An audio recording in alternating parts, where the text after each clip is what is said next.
Bu bir son mu? Kısa bir ara mı? Kuşkun bile cevaptı aslında.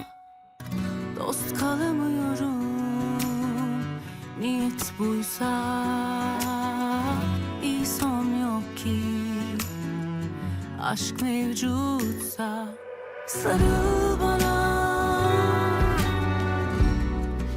sarıl şu an, sarıl bana. Kalıp biraz sonra yine kırıl bana. Açık kapı bırakmadan ayrıl hemen. Bitmem ki ben alıştıra, alıştıra.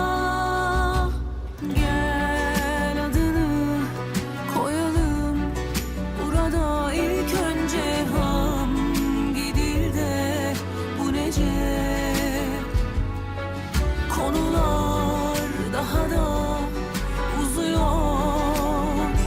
Uzadıkça bitti desene kısaca. Gel adını koyalım burada ilk önce. Hangi dilde bu nece? Konular daha da uzuyor. Uzadıkça bitti desene kısaca.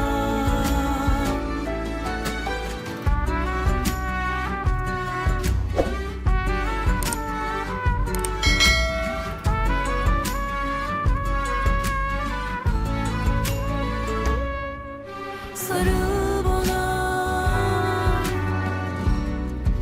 sarıl şu an, sarıl bana.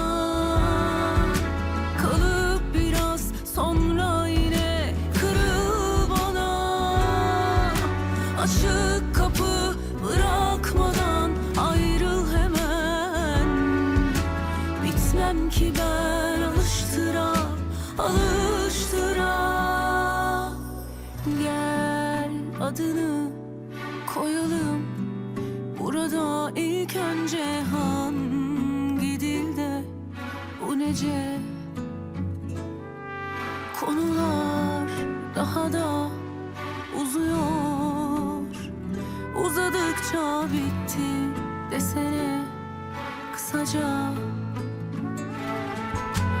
Gel adını koyalım burada ilk önce. Hangi dilde bu nece? Konular daha da uzuyor. Uzadıkça bitti desene